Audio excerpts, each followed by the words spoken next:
آگے اللہ فرماتے ہیں وَإِذَا مَا غَضِبُوا هُمْ يَغْفِرُونَ. جنت کی قیمت میں یہ بھی ہے غصے پہ کنٹرول.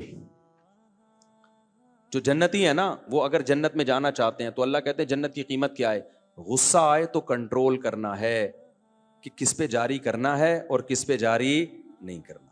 بعض لوگ کہتے ہیں ہمارے اندر کنٹرول ہی نہیں. یہ آپ کے اندر کنٹرول نہیں ہے اتنا جتنا جب طاقتور کے سامنے آپ جب غصہ آتا ہے تو کنٹرول ہوتا ہے کہ نہیں ہوتا.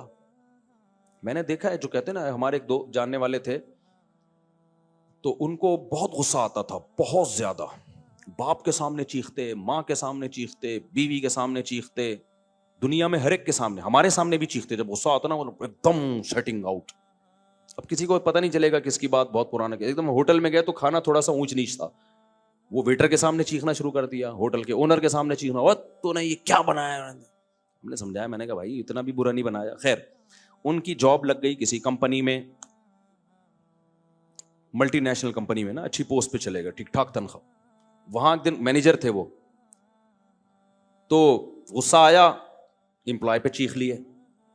اب جیسے اب خود اپنا قصہ مجھے سنا رہے ہیں, جیسے میں چیخا نا تو کمپنی کا جو مالکان تھے ان میں سے کوئی ہوگا جس کے شیئر زیادہ ہوں گے, وہ آیا اور کہنے لگا کہ سر بات یہ ہے کہ یہاں جو ہے نا پن سائلنٹ, پن ڈراپ سائلنٹ, ہمیں ایسی خاموشی چاہیے.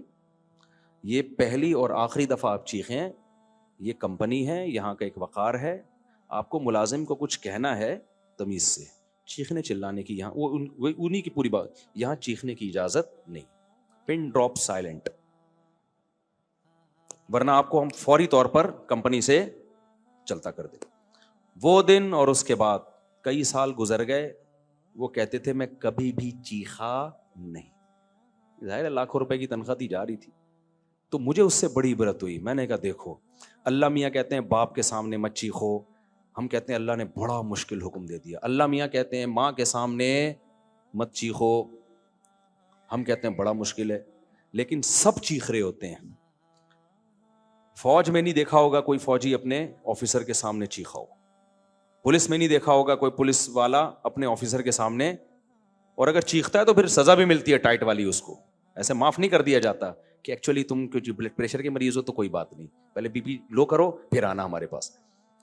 تو اس لیے میرے بھائی اللہ میاں نے کہہ دیا جنت کی قیمت چاہیے تو غصے پہ کنٹرول بولو کرنا پڑے گا, اور پھر بھی اگر ہو جائے تو توبہ استغفار کرو, مایوس نہ ہو. تو نبی نے فرمایا جس کو غصہ آیا اور وہ غصہ جاری کرنے پر قادر بھی تھا, سامنے والا کمزور ہے, یہ مار سکتا ہے اس کو, اللہ کی رضا کے لیے غصہ پی گیا, فرمایا اللہ قیامت کے دن اس کو تمام مخلوق کے سامنے بلائیں گے اور یزوجہ من الحور العین ما یشاء, اسے کہیں گے یہ جتنی حوریں کھڑی ہیں نا ان میں جو تجھے پسند ہو اس سے نکاح کر لے. تو سمجھتا ہے کہ نہیں سمجھتا, یہ حور کا مہر ہے. اب سوال پیدا ہوتا ہے غصے میں اور حور سے شادی میں مناسبت کیا ہے یار؟ بے بھائی غصے پہ کنٹرول, کمزور پہ غصہ آیا دل چاہ رہا ہے چپیٹ لگا دوں, کمزور کھا سمجھ کے ترس کھا کے اس کو چھوڑ دیا کہ اللہ کے لیے کیا کر دو, معاف کر دو. باپ پہ غصہ آیا برداشت کر لیا, کس کے لیے یار؟ باپ کے تو اللہ نہ بھی ہونا ویسے ہی برداشت کرنا چاہیے یار, کتنے احسانات ہیں اس کے, چپ کر کے سنتے رہا کرو ابا کی. اللہ کا حکم نہ بھی ہوتا تو باپ خود بھی تو اس کی کوئی ویلیو ہے کہ نہیں ہے؟ ماں کی کیسی بڑی نعمت ہے یار, کتنا پالا ہے اس نے. تم کیا 2 منٹ واش روم میں ماں جاتی ہے نا تو بچہ چیختا ہے, جس سے اتنا گہرا لنک رہا ہو بھائی اس کو تو جوتا لا کے پکڑا دیا کرو اور کہا کرو جتنا دل چاہے نا تو میرے سر پہ مار, ساری دنیا کے سامنے چیخ سکتا ہوں لیکن تیرے مجھ پر اتنے احسانات ہیں, تیرے سامنے میں آواز نہیں اٹھاؤں گا. ہم نے عزت دار لوگوں کو دیکھا ہے مائیں مارتی ہیں, مار کھاتے ہیں, چھانٹے پڑتے ہیں, خوش ہوتے ہیں. آج بہت فرعون بن گئی ہے جو نوجوان نسل ہے نا, بہت فرعون بن گئی ہے یہ. تم لڑو جاؤ اپنے سے, اپنے باہر کسی آدمی سے جا کے لڑو. تو نبی صلی اللہ علیہ وسلم نے فرمایا جس نے غصے پہ کنٹرول کیا تو کیا ہوگا؟ یزوجہ من الحور العین. تو میں یہ بتا رہا تھا کہ اس میں مناسبت کیا ہے، حور میں اور غصے پہ کنٹرول کرنے میں مناسبت کیا ہے؟ مناسبت یہ ہے کہ مرد کے لیے نا سب سے اٹریکٹیو چیز کیا ہے؟ عورت ہے نا. کتنے نیک لوگ ہیں عورت دیکھ کے پگھل جاتے ہیں. ابھی کوئی حور آ جائے یہاں پہ گھوم کے چکر لگا کے چلی جائے نا، سب میرا بیان چھوڑ کے اس کا موبائل نمبر مانگ رہے ہوں گے اس سے. یہ 4 شادیاں اسی لیے تو ہیں کہ تاکہ تم جو ہے نا برائی کی طرف نہ جاؤ. بڑے بڑے لوگ پھسل جاتے ہیں عورت کے اس میں، عورت کی لالچ میں نا بہت برباد ہوتے ہیں.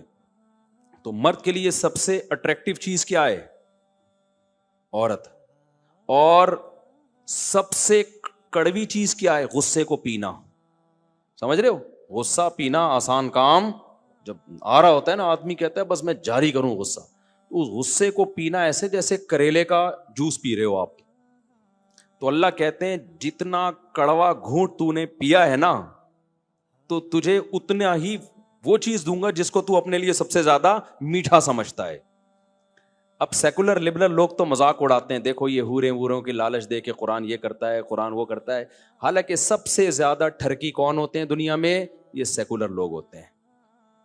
مذہبی آدمی تو آخرت کی لالچ میں دنیا میں اپنی خواہشات کو کنٹرول کر لیتا ہے، لیکن ان کے کنٹرولنگ بالکل ان کے قابو میں نہیں ہے. ان کو نائٹ کلب میں ہر دوسرے دن کوئی نئی عورت چاہیے. ان کو اللہ جنت کے فضائل بھی سناتا ہے نا، تو بھی یہ اتنے ٹھرکی ہوتے ہیں، اتنے شہوت پرست ہوتے ہیں کہ نہ یہ اللہ کو مانتے ہیں نہ اللہ کے رسول کو. کیوں انکار کرتے ہیں؟ تاکہ ان کی یہ ٹھرک پوری ہوا کرے. تو ٹھرکی وہ نہیں ہے جو حور کو چاہتا ہے، ٹھرکی وہ ہے جو حوروں سے بھی محروم ہو جاتا ہے اپنی ٹھرک کے چکر میں. اس کی مثال ایسے، آپ کو بھوک لگ رہی ہے، آپ کے سامنے مسور کی دال آ گئی، آپ کی ماں کہہ رہی ہے بیٹا 15 منٹ ٹھہر جا، قورمہ تیار ہو رہا ہے. 15 منٹ ٹھہر جا، کیا تیار ہو رہا ہے؟ قورمہ. آپ سے 15 منٹ صبر نہیں ہوا، آپ نے مسور کی دال کھا لی. اور جو بچہ 15 منٹ ٹھہرا ہوا تھا آپ اس کو کہہ رہے ٹھرکی، دیکھ قورمے کی لالچ میں آیا ہوا ہے ٹھرکی. ماں کہے گی ٹھرکی وہ نہیں ہے، ٹھرکی کون ہے؟ تو ہے. 15 منٹ صبر نہیں ہوا تجھ سے، قورمہ چھوڑ دیا اس کے چکر میں، دال کھا لی، دال سے صبر نہیں ہوا. تو ٹھرکی تو ہے، وہ تو صبر والا ہے، اس کو صبر کا بدلہ مل رہا ہے کہ دال چھوڑی ہے 15 منٹ صبر کیا، اب کیا مل رہا ہے اس کو؟ قورمہ مل رہا ہے. تو ٹھرکی وہ نہیں ہے جو حوروں کی لالچ میں زنا چھوڑ دیتے ہیں. ٹھرکی وہ ہے جو حوروں کی لالچ پہ بھی متاثر نہیں ہوتے، کہتے ہیں نہیں ہمیں عورت چاہیے، حلال و حرام ہو اس کی پرواہ نہیں ہے، ہمیں شراب چاہیے، کباب چاہیے. تو سیکولر لوگ ٹھرکی ہوتے ہیں، مذہبی لوگ ٹھرکی نہیں ہوتے. جو مذہب کو فالو کر رہے ہیں ان کی بات کر رہا ہوں. سمجھتے ہو کہ نہیں سمجھتے؟ تو بھائی ہم تو اللہ کی نعمتوں کا سن کے بہت خوش ہوتے ہیں، کیونکہ ہمیں تو آخرت میں حوریں چاہیے. جس کو نہیں چاہیے وہ نہ کرے بھائی، تمہیں نہیں ملیں گی، ہم تو چاہیے. جب مل رہی ہوں گی نا پھر یہ سیکولر لوگ سب سے زیادہ کیا ہوں گے؟ یہ سب سے زیادہ ٹینشن میں ہی ہوں گے. تو ہم تو جب اللہ شراب کی نعمت بیان کرتا ہے جنت میں ملے گی، ہم اس پہ بھی کیا ہوتے ہیں؟